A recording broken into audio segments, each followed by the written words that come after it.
Hey, everybody. So welcome to our October meeting. Was previously our September meeting, but it got rescheduled because of the hurricane. So tonight we have good friend of mine, Nalaka Degala here, who will be presenting, talking about all things DevOps. Nalaka actually works for me at Accounting Seed, so he's going to give you a little bit of behind the scenes of how we do things where we're at. And without further ado, I'm going to turn it over to you, Nalaka, and let you run with it. Thanks, Jason. I'm going to share my screen here. Let me know if you guys can all see it. Yes. Yep. Awesome.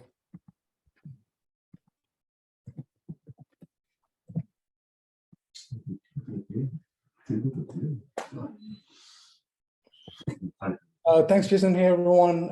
As mentioned, I do work with Jason at Accounting Seed, which, by the way, is an awesome company to work for. Jason's team is a great company to work for, a great team to work with. And our new CTO, Brian, kind of has given this team wings, and we are hiring. Can I say that, Jason? Yeah, that's fine. Yeah. We're not hiring, but anyway, great company to work for. I've been taking care of the DevOps needs there for the last 2 years. And I'll be talking about today, as a Salesforce company, how we use CumulusCI and GitHub Actions to automate some of our DevOps tasks. This is not meant to be an exhaustive exploration of the tools themselves, although I have some links to documentation in the bottom. You can use those to explore a little bit more. It's more an introduction to the tools and a few specific examples of how we are using these tools to solve some of the problems that we've had. The hope is that you found these examples helpful, getting a feel for the tools and the kinds of problems that they might be able to solve for your environment. I promise not paid by Salesforce or Microsoft, but I do like the tools. They are powerful, they're easy to use, easy to integrate with other tools that you may have, and works well in a Salesforce environment. So I won't go into the costs, but I'll just say that CumulusCI is free, and GitHub Actions is also kind of on the cheaper end of that type of automation tool. But you do have to write your own workflows, and that's kind of the drawback. But luckily, it's pretty easy to use and easy to pick up. So if you want to further cut costs, you could run self-hosted runners instead of GitHub's provided runners, like on AWS ECS or something similar. We're looking into that right now, but not included in this presentation. A little bit about myself. I have worked for a variety of companies, some small, some large, mostly as a consultant for about 20 years, implementing DevOps, and before DevOps, CI/CD, build and release automation, configuration management, etc. I've used a lot of different tools, but prior to joining Accounting Seed about 2 years ago, I had never used Salesforce, CumulusCI, or GitHub Actions. So which is to say that I was part of the selection process of these tools, have used them for 2 years, and they have been pretty easy to pick up out of the box and use them effectively in a Salesforce environment. So this is kind of based on my experience. Just so you can place where this automation is coming from, we are an agile team. We use 2-week sprints, feature releases that customers install when available, and seasonal releases that we push out to customers. We are an ISV with first generation packages. Don't hold it against us, but these workflows you're about to see, though, will touch almost every one of these phases in this diagram, except for maybe monitoring. I think they're cover everything else. Before we get to the tools and the solutions, I thought I'd quickly go over some of the DevOps problems and requirements that were there in the company when I joined. And most of these were one or two might have added a little bit later. But in general, we were looking for tools that could solve a lot of the problems we had. So figured we'll look at some of these problems we had before we go into the solutions using these tools. The first one was that we needed to run and catch unit test errors early in the dev cycle. Specifically, we want to be able to run unit tests on all pull requests, either new or changed, modified code, to catch those early before they get integrated with anyone else's code. So, that kind of way you put the onus on the developer to fix failing unit tests in the code. So, you catch these early and you don't have to waste time towards the end of the sprint cycle when we're trying to get builds out that, unit tests are failing and takes too much time fixing them in the last minute, right? So nobody knows who broke it. And so all of that, we wanted to be able to run them early, but we also wanted to run on a nightly basis on some of the branches because they get changed throughout the day, but we don't need to run them every time, but we wanted to run them on a nightly basis. And there were some branches that would get changes occasionally, maybe once a week, a couple times a week. And we wanted to run unit tests on those occasions when a change does happen. So not on a schedule, not immediately, but whenever there's a change. So 3 different scenarios, but all valid. So looking for a tool that could do all that. On the QA side, we wanted to be able to provide quick and easy way for QA to spin up test environments. They test their branches all day long, and spinning up test orgs with specific QA settings and layouts, data, etc. It needed to be quick and easy for them to do without getting developers involved or anything else. So that was kind of key. And part of that requirement was that if they find a bug and development fixes that bug, they needed a way to get that new updated code back into the same test environment, with the same test data and previous tests that they had already run. So that was also part of that requirement. And maybe a third one would be a way to delete these scratch orgs so they don't, accumulate. So all of those were kind of one big requirement that kind of required us to automate the deployment of code and packages and settings and data into different kinds of orgs.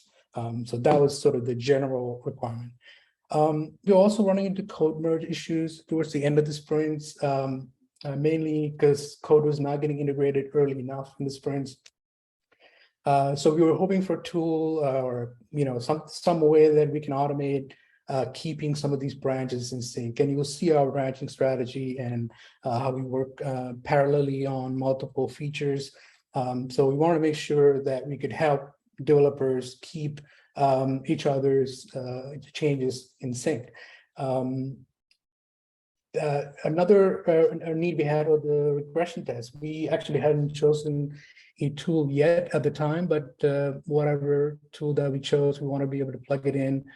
We also wanted to allow QA to be able to run them easily, on scratch orgs, on branches, or on persistent QA environments, orgs. And maybe have the option to choose, what kind of test sets to run on these. Essentially empower the QA team to be able to run these regression tests in an automated way in different kinds of orgs. We also needed a disaster recovery plan and a way to back up our Git branches, consistent, a cost-effective way. So needed a solution for that as well. And more recently, we wanted to let our customers spin up demo orgs with our core products installed, settings, enough data for them to test drive, say for 30 days.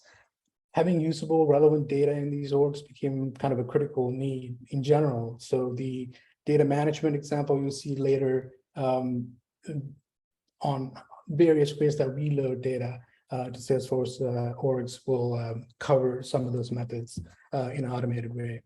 Although it's not covered here, I should mention that we are an ISV and use first generation packages, managed packages, and needed a tool that also automated the creation of managed packages, dealing with namespace orgs, scheduling push upgrades to various customers.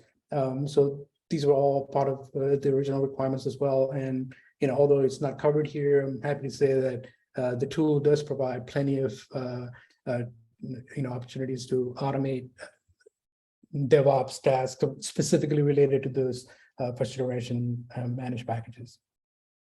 In short, we're looking to build an automation framework that brought the interactions between development, QA, operations, make them seamless, efficient, as well as keeping our code safe. Just a little background about our development environment. We are, as mentioned, ISV with first generation managed packages. We use GitHub obviously as a source control tool. SFTX, VS Code for development. Jira is the change tracking tool or project management tool, how you want to call it. Slack is the main communication tool. So all this automation you're about to see sort of takes place in this kind of environment. And GitHub Actions and CumulusCI really do work together as a pair. It's pretty seamless, and I think you'll see that in the future examples. So some of the reasons for choosing these two particular tools, because I did some demos with Capado, AutoRabbit, CircleCI. We kind of actually offered those same problems that I just mentioned in literally every one of these company meetings. We're like, this is what we're trying to get to. Can you do it for us? And they all sort of fell short. I mean, they're great right out of the box. They help what they're designed to do.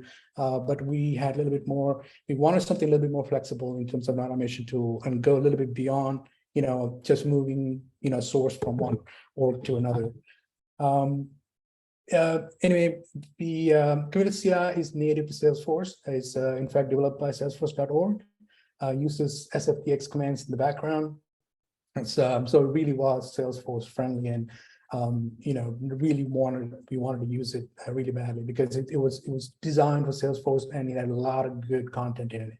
Only thing it was missing was kind of a way to interact with it, because we needed interaction. So GitHub Actions, perfect solution for that part of that automation.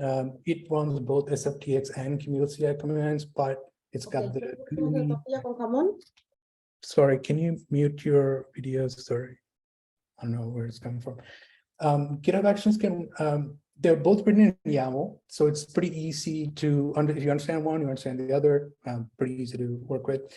Both integrate well with GitHub, connect seamlessly. While some of the other tools might work out of the box, these were the most customizable, the most powerful, enough to obviously create an environment to satisfy the needs we had. So some of the reasons for choosing those. We'll dive a little bit into GitHub Actions. It goes without saying that it integrates seamlessly with GitHub and all the events related to pull requests and code pushes and branch creations and anything related to GitHub, right? So that was a big advantage, and it's really helpful because it's a tool that is built, to be triggered seamlessly. Also, the marketplace is an interesting place. I believe they passed 15,000 open source actions recently. They're all free. You can modify them. You can use them right out of the box. And we used a couple of them. We've used them for a few years without any issues. It was released in 2018, not that long ago, but it was quite comprehensive in 2020 when I picked it up. Really, it's been really solid. I've never had too many issues with really anything. I've used a lot of different systems, so this has been good so far. The other interesting thing about GitHub Actions is that it's so customizable and it can be triggered by so many different ways. And the first one we cover is code pushes for obvious reasons. And one thing to note is that a code push actually includes both a merge pull request as well as a direct push to a branch. So when you use this, you want to be mindful that it does work for both of these. This is probably a good chance to take a look at a YAML file of a GitHub action.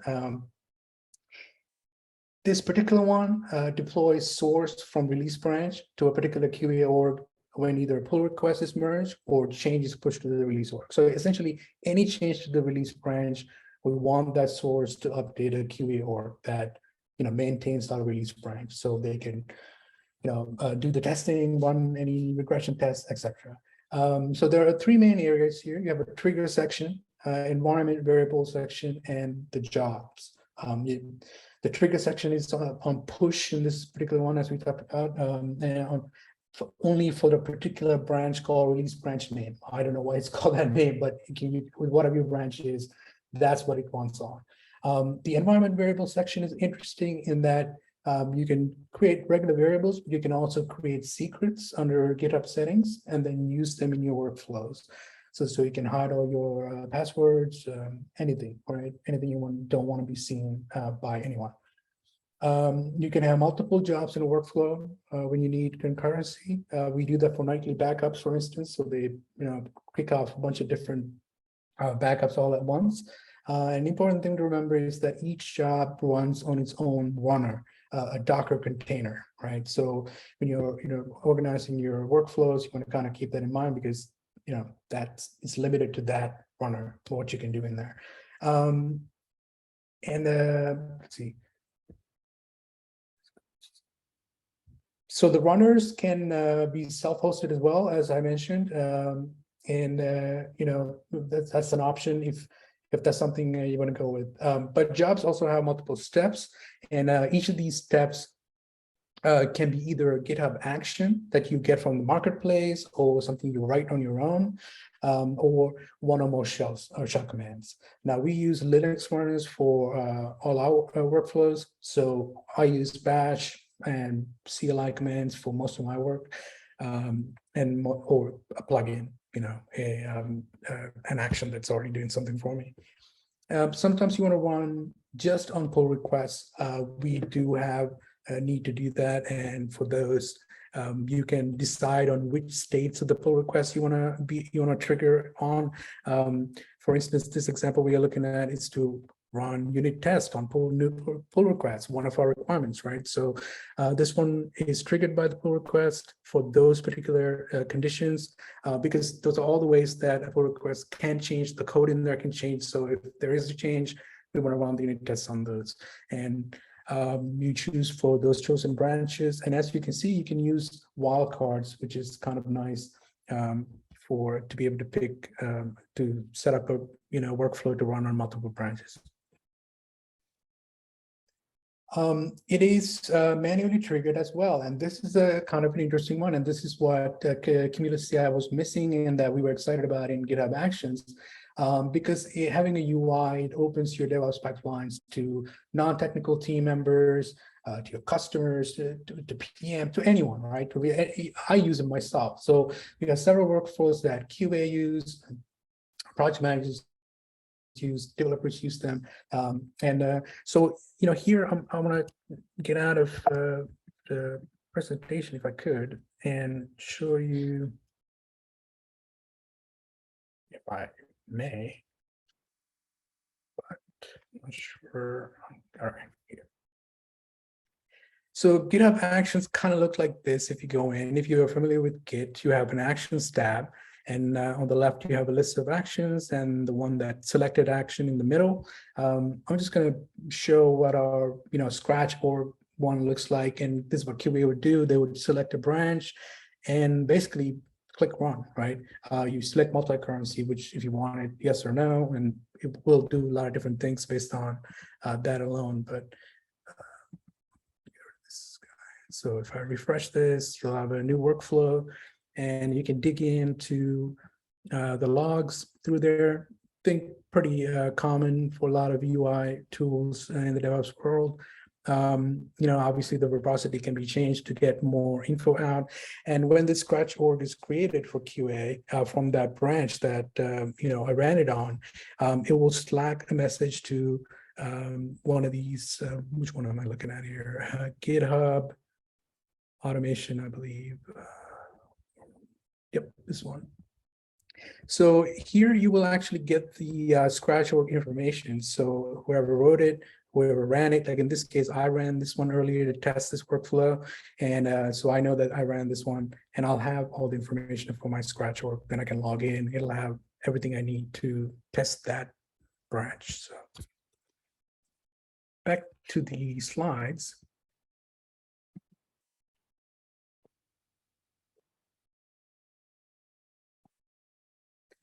GitHub Actions can also be triggered by code, which is useful. you can use an API call and pass parameters to the workflow. For instance, this is just a user, triggered workflow with a form. You fill it out and you click run to run, or we are using Salesforce cases to trigger this workflow. So when someone creates a new case, and if you want them to, test that case out in one of our versions to reproduce something, it'll read the information that the form needs from the case, and it will use it in the curl command, and it will run the trigger. And this workflow will actually send the login information back to the case, and then the case will email that to the contact of the case.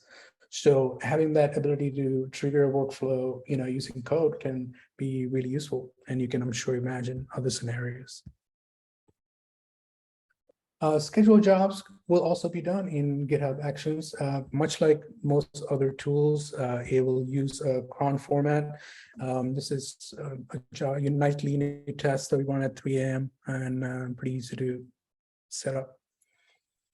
I already mentioned the GitHub Marketplace, 15,000 plugins, tools, great place to find ways to plug in your third-party tool to your existing DevOps pipeline. There's a link at the bottom if you want to explore it. It kind of looks like this. When you go in there, you have a bunch of categories of actions, and they are written in all kinds of languages: C, C++, C#, Java, JavaScript, Ruby, Python, etc. So if you want to write your own, you can easily write them, use them. You can modify existing ones, or you could just write, shell scripts or shell commands to do what you need. We use a handful of them. Occasionally, we do update the versions to get new features. So that can be useful. So once in a while, I'll go check those out. But we've been using them for 2 years. We don't use a whole lot, but a handful of them, and they'll be using without any issues. Any questions on GitHub Actions or anything else we've talked about before we go to the next tool?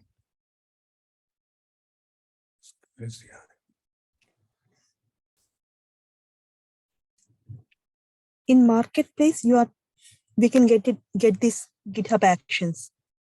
Yes, and then you can use them in your scripts for free, and it'll do the thing that it says it'll do. And if you click on one of these, it'll actually show you the usage, how to use them, a couple of examples. So it's pretty nice. I encourage everyone to check out. Yeah, may I have the exact link for that? Can you post it in the chat? Yeah, actually, I think Jason's going to post all the links in the, but I have a bunch of links actually in one of the slides, so you'll definitely get them before the end. Yeah, okay, thank you. Sure. Anyone else?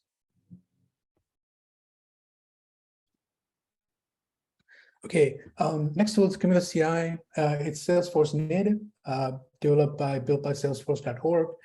Provides better Salesforce org support as you would imagine, because that's what they do.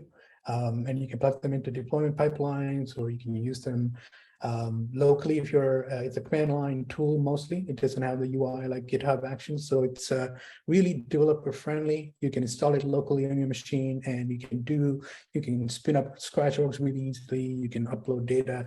You can do all the things that, I'm kind of automating using GitHub Actions and CumulusCI, but a developer could use CumulusCI locally to do most of that, with Salesforce work. So really nice tool for developers as well. Available since 2016, and as the quote says, the Salesforce uses it themselves to maintain, deploy orgs. Here's an example of a CumulusCI YAML file. You have a couple of sections here. You have a project section that you define a package if you use packages. If you don't have to use that. You define your Git links. You have a CumulusCI file per repo, and all your needs for CumulusCI are taken care by that particular file, as opposed to GitHub Actions, where you have separate actions to do a lot of things. And you can create tasks. CumulusCI has a number of built-in tasks that it comes with, but you can also define your own. Here you have 5 different ones that are kind of, I selected them for because just to kind of show the type of task you can have. The first one is SFTX force command. It's our unit test one. Second one is the CumulusCI command for loading data. Third is just a regular shell command. Fourth is an anonymous Apex script. So if you can imagine an Apex script doing anything in an org, you can run that script as part of an automated flow. So that's kind of nice. Fifth is another CumulusCI command for deploying unpackaged metadata. And one of the reasons for having these tasks is so you can put them together in flows like this one. So this one just essentially uses 8 tasks in the same file. You can run them separately, you can run them individually, you can call one flow from another, you can have a flow of flows, and I think pretty flexible on how you can use them.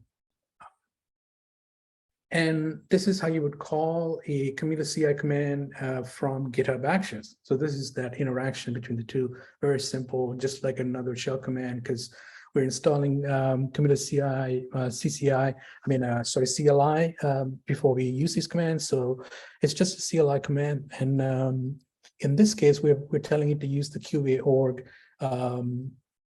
definition, which is actually kind of interesting that we missed that one. Okay, so wait, I'm gonna end there and ask if you guys have any questions about CumulusCI, because that's the quick intro to CumulusCI. There's a whole lot more in there. I do have the documentation in the bottom, but if you have any quick, urgent, itching questions that I can answer, I'll be happy to. Yeah, I posted in the chat. There's a number of Trailhead modules that kind of go over CumulusCI. Yep. You know that it goes from the basics all the way through. CumulusCI is great. They're very responsive to if you have issues or suggestions. You know, they work it like an open source project, so they're always available for new features and functionality. So. Yeah, absolutely. I mean, there's been times when I've written to that particular Blazer group, they have actually added a feature like for our company because we thought it was important and they thought it was useful. So they are definitely responsive. Any other questions or comments? Right. So the first problem that we had in the beginning was that we wanted to run unit tests on all different ways, right? So the first was on pull requests. And we wanted to take place in early stages of development, right? So when the pull request is created or existing one is modified, we wanted to run unit tests. The idea being that if you catch it early, it's better, right? So, and you put the onus on the developer to fix the unit tests in his PR. So it doesn't go anything beyond a developer's PR because it catches any unit test issues that you have created or you have broken, while you're developing, and it's your responsibility now to make sure that they're fixed. We had a way of extracting these errors and piping them back into the PR. So, you're aware that it failed and these are the errors, so they can quickly go and fix them. And too many of these. So one of the issues we had was that we had a lot of unit tests. So about, I think 3,500, I think is the last number that I saw, or something like that. It takes to run them all in every PR was not practical for us. Now it might be for you in your case, if you only have a handful, if you have 100 and it only takes 10 minutes to run, 15 minutes to run, you might want to run it on all. But our case it would take 3 hours to run. So we wanted a way to filter out, what the changes were and what unit tests were affected by a pull request change set, and then one unit test just on those. So that way, we keep the pull requests moving and we're not blocking developers, from closing those out.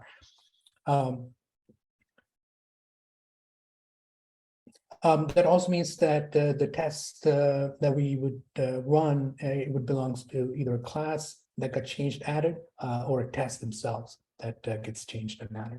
And we just wanted to throw that in there, exactly kind of what we're filtering for. And we also wanted to have a branch protection rule so that the tests become a requirement for the PR, right? So we just didn't want it to be something that's ignored. Oh yeah, unit test ran, they failed, whatever, we're merging. No, you actually have to have a passing unit test to merge to go through. So that way you're implementing a process along with the tool. This is where you would set a branch protection rule. It's under the settings. If you have GitHub, if you're familiar, and you have the action settings over there, we looked at previously, and now you're in settings. Under branches, you can create a branch protection rule. Use a wildcard to include any branches, any sprint branches in this case, and you pick which unit test, which GitHub action you want to run as the trigger. And in our case, is the unit test on new PR. Here's how you would trigger it. It's on a pull request for these particular conditions, for these particular branches.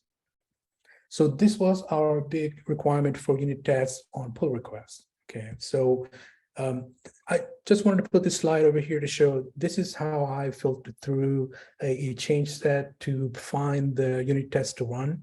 I know it looks like spaghetti code here, but this is essentially a shell script I've embedded in GitHub Actions, right?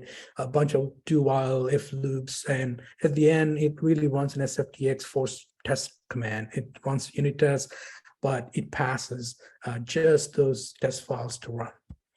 So if you like shell scripting, this can be quite easy for you.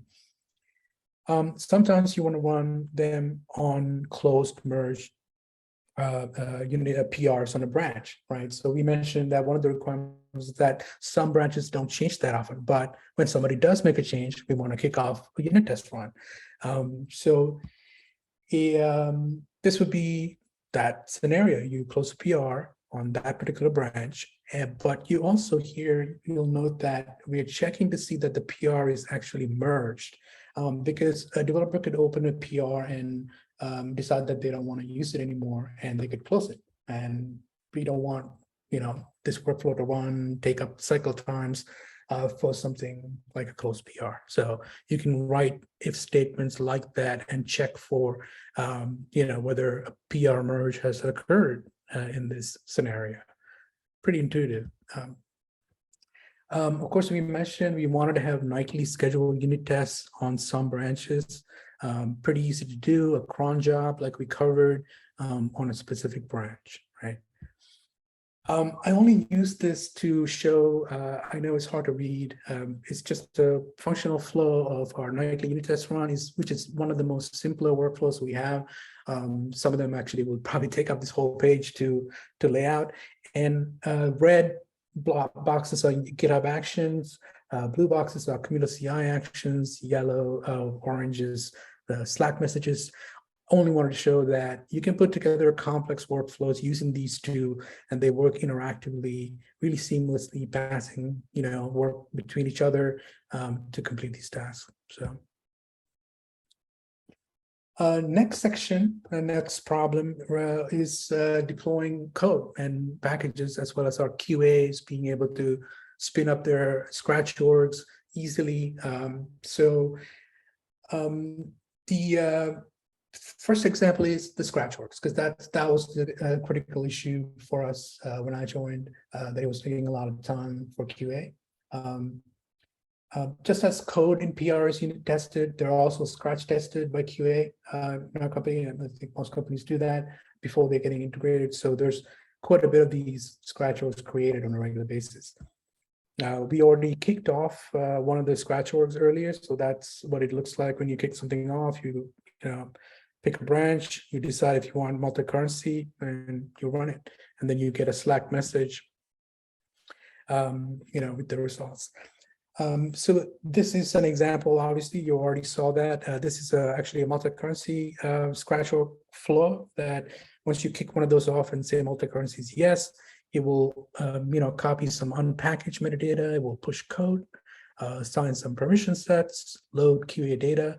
We'll talk a little bit more about how to get that QA data to load and how to extract that data in the data management section.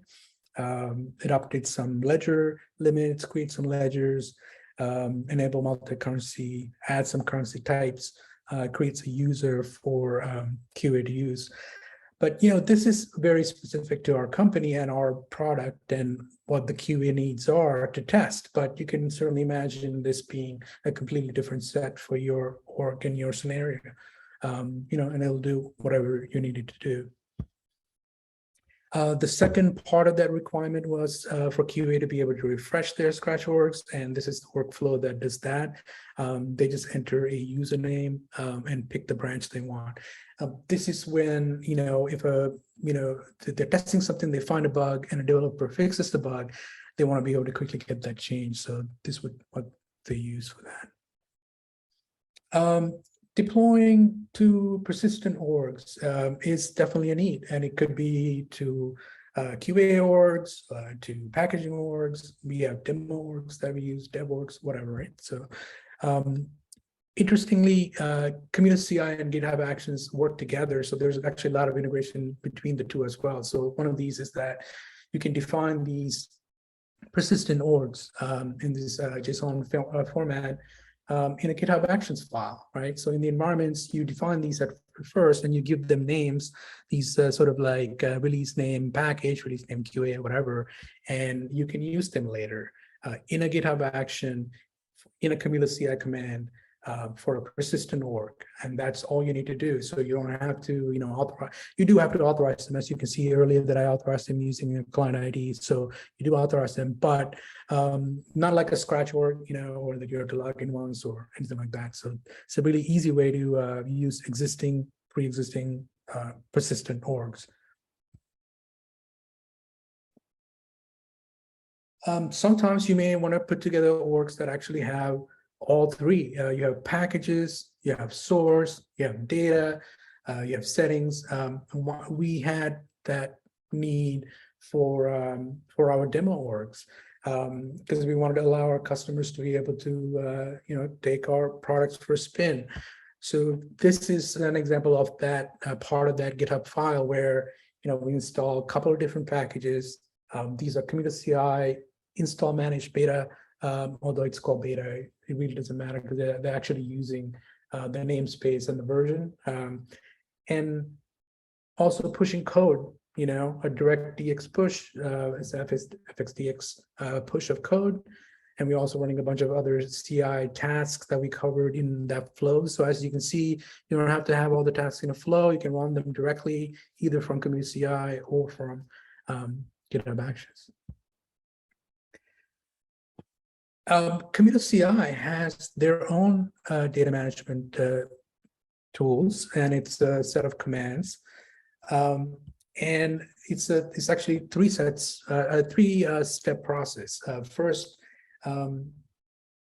you actually create a mappings file, which is basically a database schema file, and then you pass the mapping file to generate a SQL file. So you have a mapping file that has the schema, then you're going to generate a SQL file that has the SQL for that schema with the data inserts, and then you can upload that data using that SQL file onto another org.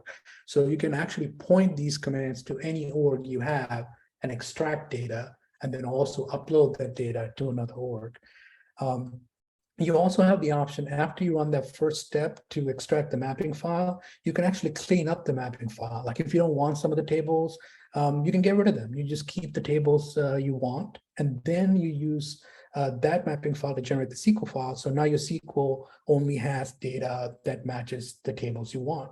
And then you can save that SQL file later, like we do for our QA. So the QA data is saved in the SQL file, and we run that against every QA Scratch org. And occasionally, they need to add more data, they need to update data, and they can actually do that either directly on the SQL file itself. You can add a bunch of new rows, or add a new table.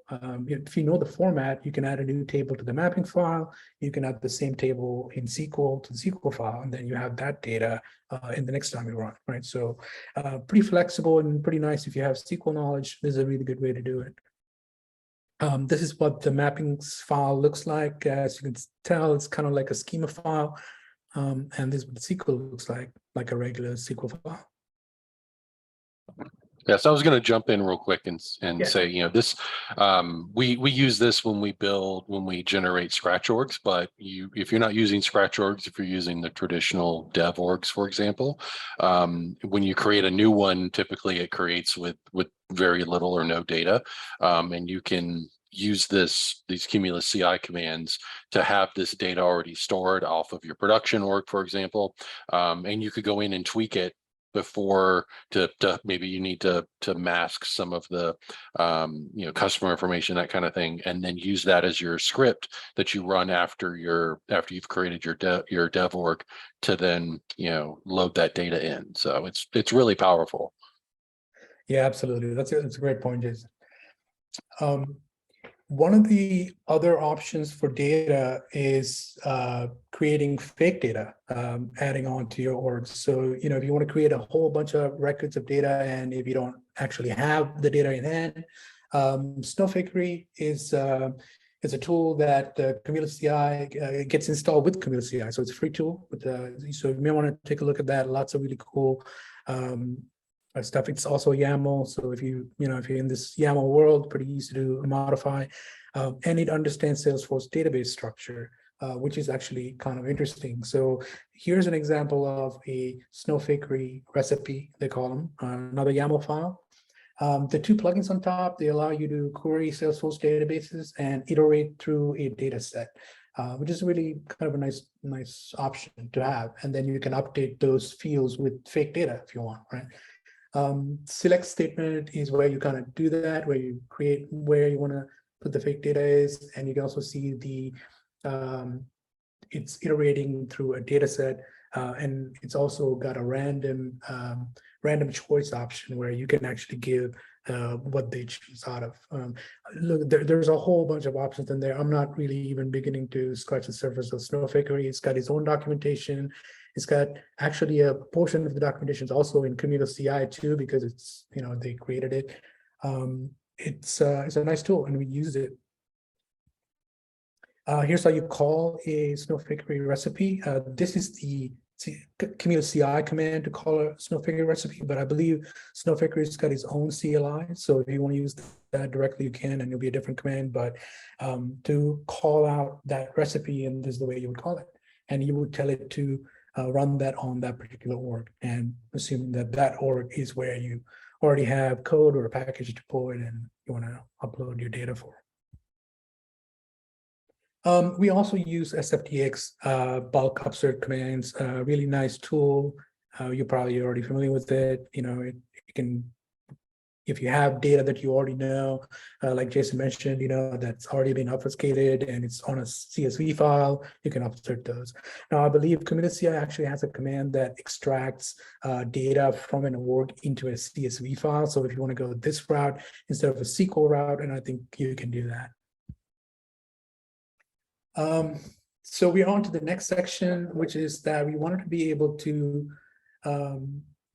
manage our branches, right? And manage the developers getting their working sync, and we use another CumulusCI command for that, and it's really an interesting one.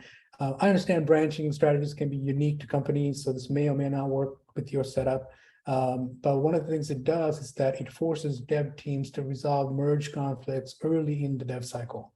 So you're not merging code at the end of a sprint, right?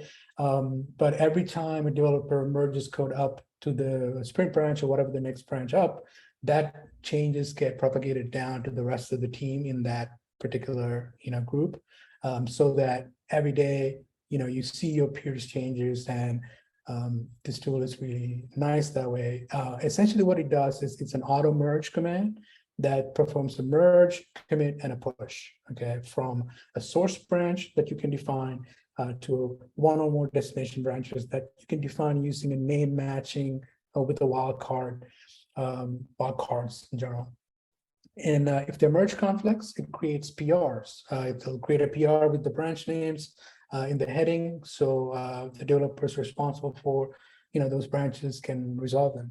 So with this in place, so I'll actually go to this is kind of a cleaned out version of our branching structure. We work on features, we work on sprints, and developers are divided among the features, and they work on sprints. So in that early example,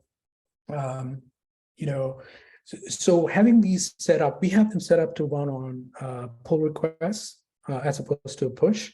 So each time a pull request closes on any one of these top 3 branches, a release, feature, or sprint, it will automatically merge that change down to the next level. Now there are 2 ways to do this. One is with the pull request, like we are doing it. So that way you have a pull request to get that change down. So it's not an automatic merge, but it creates a pull request. So it requires a pull request to get that auto merge. But if you change it to a push, which includes a pull request and any kind of commit, you could have a cascading sort of auto merge all the way down. So that means you can check in a change to release branch, and it would trickle down to all the feature branches, all the sprint branches, and all the dev branches. Now, you may not want that. We didn't want that, but what we have is the same structure, but we have it set up that every time you create a pull request, it merges down to just the next level, and then it stays there. And then when something new changes from that level or new pull request, he'll merge those changes down. So it's a little bit of a, 2 different ways to do it. But these auto merge scripts, the auto merge command works really well.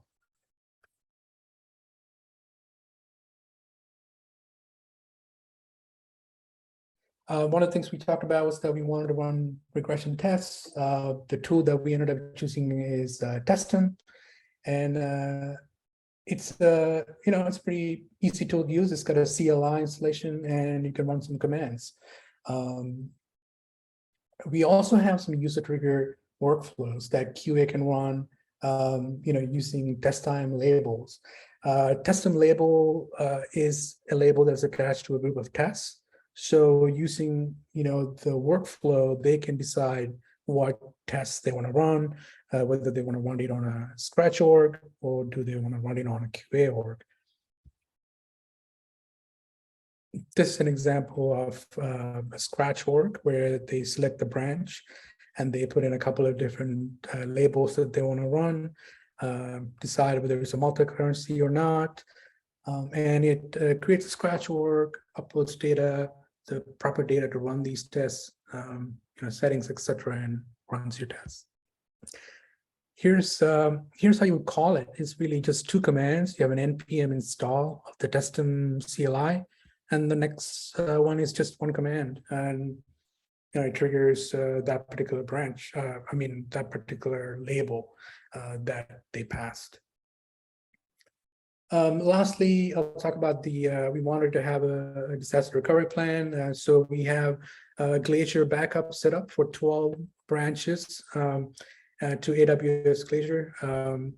It's a slow process. If you dealt with AWS before, it takes a long time because I think they want to ensure that the backups are stored in a couple of different regions before they say the okay that it's been uploaded. So we wanted to make sure that the 12 branches sort of ran concurrently, and luckily you can run multiple jobs in a single workflow. So we have 12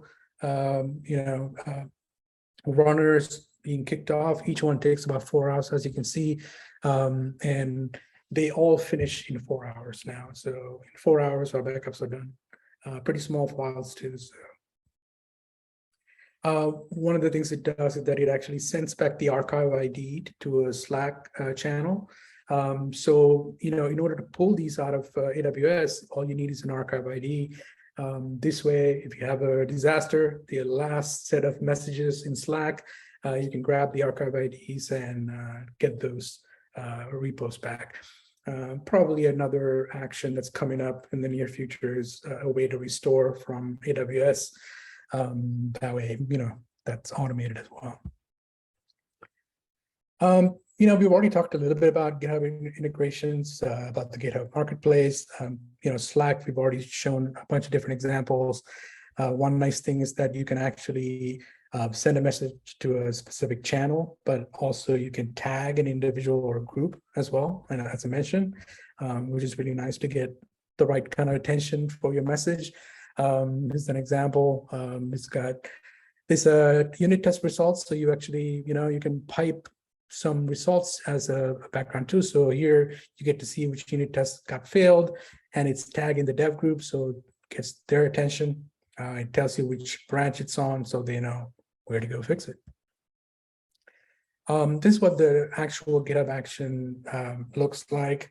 You can pass it a variable. So in this case, one of the steps earlier catches the unit test failures, and I'm passing those failures directly on to the message along with the group name ID in Slack.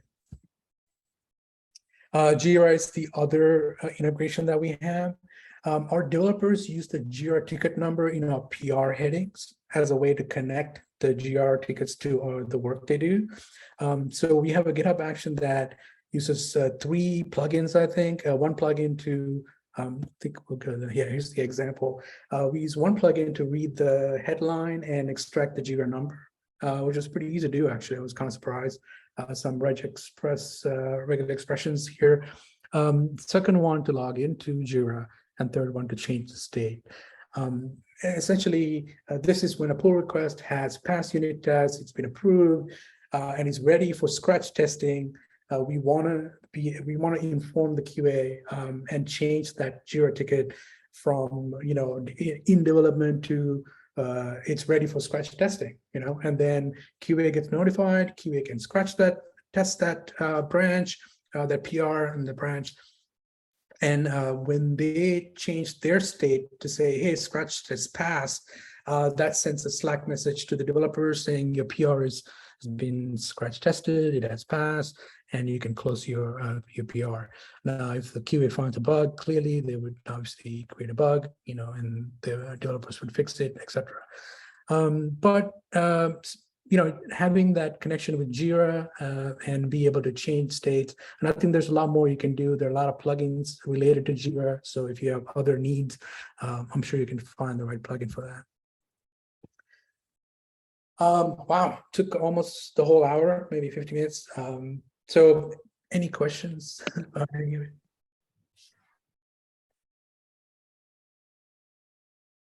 I know this was quite a whirlwind of stuff there. So, but yeah, absolutely. If you have any questions, feel free to reach out. In the Trailblazer group. As well. This video will get posted as well, so you can review it as well and reach out if you have any other questions as well. So.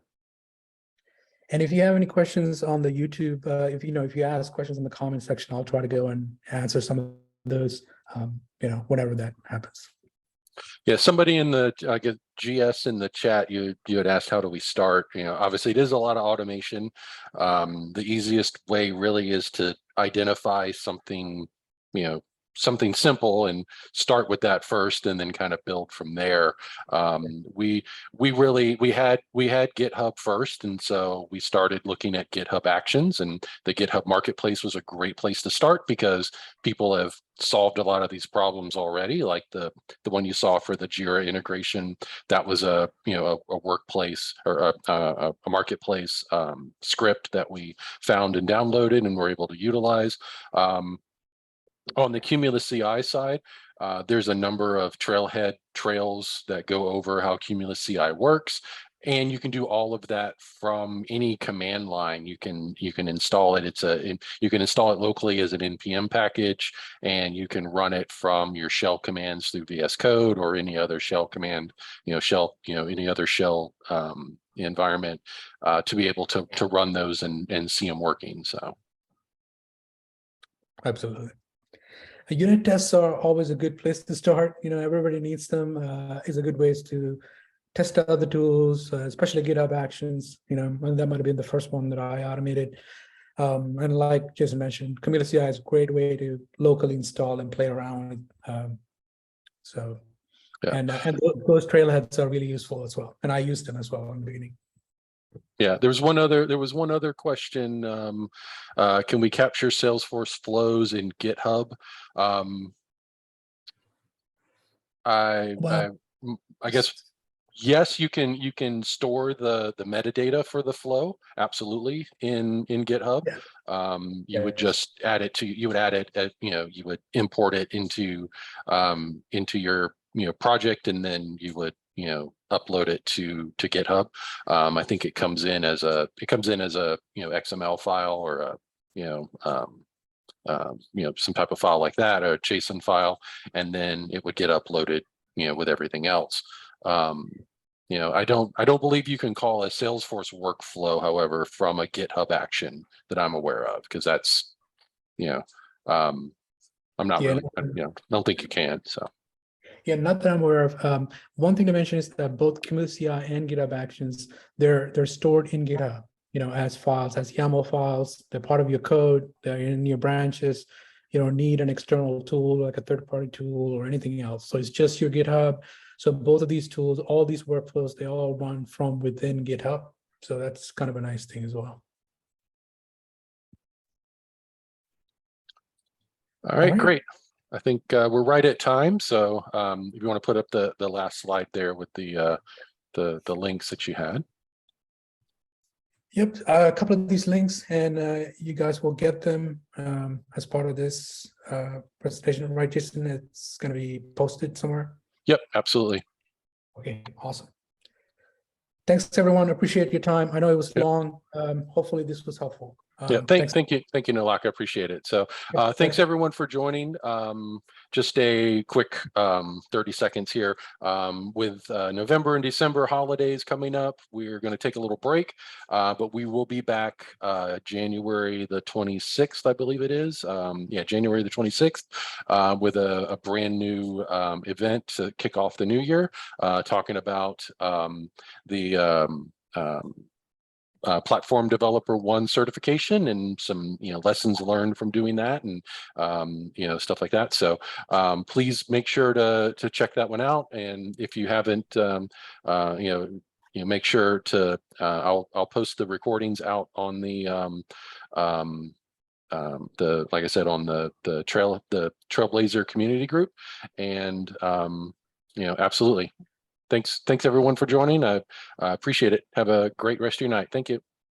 Thanks. Bye. Thank you.